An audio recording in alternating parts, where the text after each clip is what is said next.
Buenos días, este es el grupo de Valentina Sea, Melanie Penagos, Luisa Trujillo, Santiago Galano y quien les habla, Dayana Mayo. Nuestro caso hace referencia a la leucemia linfoblástica aguda.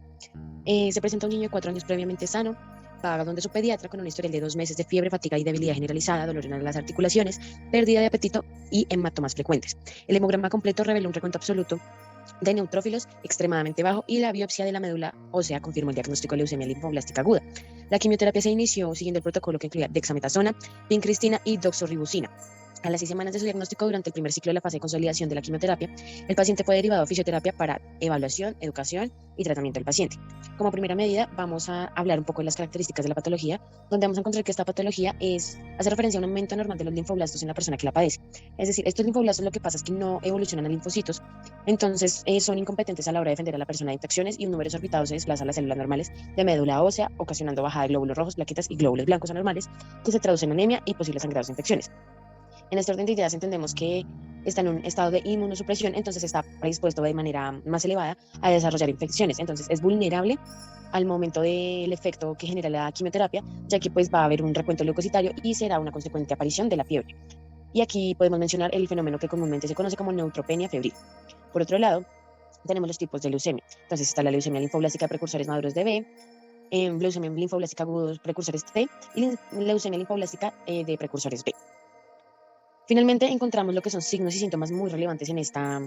patología, donde inicialmente podemos encontrar el agrandamiento de los ganglios linfáticos, donde la palpación, pues en el cuello vamos a encontrar masas, también en las axilas, estómago, inglés, que estas masas también son llamadas adenopatías. Dolor, sensación de saciedad debajo de las costillas, debilidad, falta de energía, dolor en las extremidades y en la cadera,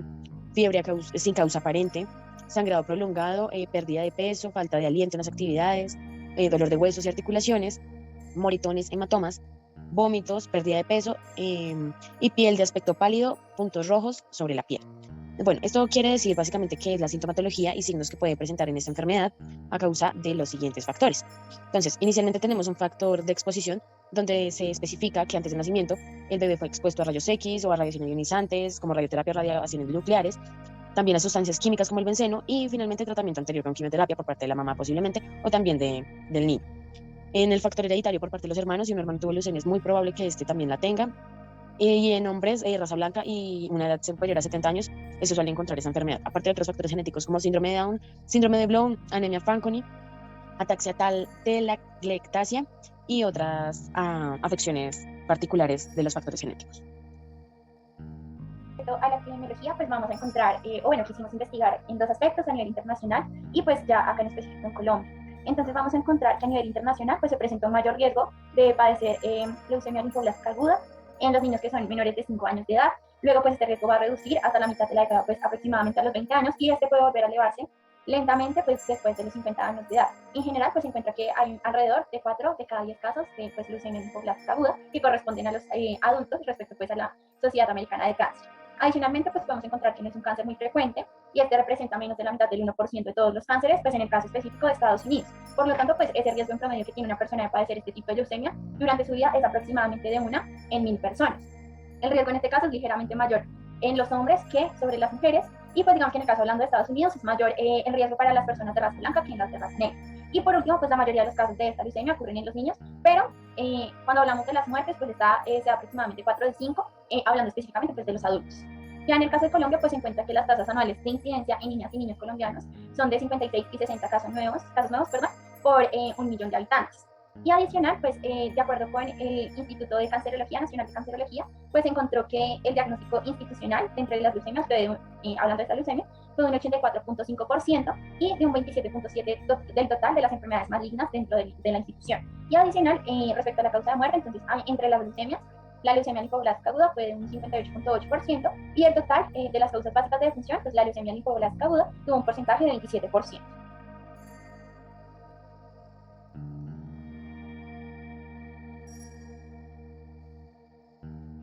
Bueno, ya en las deficiencias funcionales y estructurales, según la PRELACIP, que se encuentran involucradas en esta patología son las características antropométricas. La razón por la que consideramos que esta categoría se vería afectada en un paciente con esta patología es por la pérdida de peso que puede llegar a tener secundaria al tratamiento que está recibiendo, como no es la quimioterapia. También está la capacidad aeróbica y resistencia. Consideramos que se encuentra afectada pues, la fatiga, relacionada con la fatiga, ya que Este tipo de cáncer se caracteriza por un agotamiento excesivo y persistente. Este suele comenzar antes del diagnóstico y empeora durante el transcurso del tratamiento y puede continuar durante meses o incluso años después de terminar el tratamiento. El balance también podría estar afectado por la debilidad, teniendo en cuenta que la leucemia de por sí ya genera una debilidad en los sistemas del paciente. Esto también debido al tratamiento que recibe un paciente con esta patología. Esto lleva a un debilitamiento muscular que generará que el balance y la propiocepción no sean adecuados en este tipo de pacientes. La marcha también está relacionada mucho con la fatiga, debilidad y dolor muscular, ya que cuando la persona trata de caminar y este dolor es evidente, empieza a generar mecanismos de compensación que lleva a una alteración de su forma de caminar para sentir el menor dolor posible. Y con respecto a las categorías de la CIF, esta estaría afectada en la disfunción del patrón de la marcha. Bueno, en cuanto a la integridad tegumentaria, esto se vería afectada porque se presentan cambios subcutáneos por la presencia de hematomas y relacionado con la CIF se verían afectadas las estructuras de la piel, por lo mencionado anteriormente, y además de esto las funciones del sistema hematológico, específicamente las funciones de coagulación, ya que las plaquetas y factores de coagulación están disminuidos, por ende también favorece la presencia de hematomas. Posteriormente tenemos una categoría de dolor, ya que como se mencionó anteriormente, se presenta una sensación de dolor en la articulación y se asocia a la sensación de dolor en la CIF. En cuanto al rango de movimiento, ya que por el dolor que se presenta en las articulaciones se puede generar que no se logre un rango de movimiento completo y esto se relacionaría con la movilidad de las articulaciones y su estabilidad según la CIF. Y en cuanto al desempeño muscular, se puede ver afectado por la debilidad, la cual se puede asociar a una pérdida de la fuerza muscular. Por otro lado, según la CIF, se puede ver afectada la estructura del sistema inmunológico, específicamente la médula ósea, que es la que se afecta en la leucemia linfoblástica, y por último las funciones del sistema inmunológico, más específicamente la respuesta inmune, ya que como la médula ósea está afectada, no puede cumplir su función en la producción de las células encargadas de la defensa de este sistema inmune. Y bueno, ya en cuanto al paciente que está en tratamiento de quimioterapia, se pueden encontrar también la siguiente categoría alterada, pues ya que algunas fueron mencionadas anteriormente, que es las limitaciones en la actividad o restricciones en la participación. Esto es debido al desarrollo físico y psicológico, dejando secuelas que afectan pues, su calidad de vida con gran repercusión en el sistema musculoesquelético, especialmente pues, en el desempeño muscular, rango de movimiento, postura, integridad articular, marcha, locomoción y balance, limitando así su funcionalidad y participación en actividades familiares, sociales y recreativas. Bueno, respecto al tratamiento fisioterapéutico, con base en la evidencia que se tiene de ejercicio terapéutico, encontramos que va a estar distribuido o dividido en 4 aspectos principales, en donde el primero van a ser el plan de atención, que son los objetivos de fisioterapia en general, donde se va a vigilar y a controlar los signos y síntomas de la neuropatía periférica, inducida en este caso por la quimioterapia, para que también pueda maximizar la capacidad funcional, la resistencia, la movilidad funcional y optimizar la calidad de vida. En el segundo aspecto, las intervenciones de fisioterapia, encontramos que la educación del paciente y la familia con respecto a la leucemia, las expectativas adecuadas de movilidad y participación, los signos tempranos y la progresión natural de la neuropatía periférica, y también pues, la importancia de los controles cutáneos. Lo demás se va a ver más adelante. Tercero, encontramos las precauciones durante la fisioterapia, en donde pues, se va a realizar una atención diligente a la limpieza y control de infecciones, gracias a debido pues, a la inmunodepresión. También se va a monitorizar la frecuencia cardíaca, se van a supervisar los síntomas físicos, se van a prevenir las caídas, todo pues, con base para mejorar la seguridad. Y también pues, se van a hacer modificaciones con base en los niveles de hemoglobina y plaquetas. También, pues digamos que ya por último, encontramos las complicaciones que intervienen con la fisioterapia, en donde pues podemos encontrar náuseas y fatiga, dolor neuropático y dolor óseo, incapacidad para participar en el ejercicio,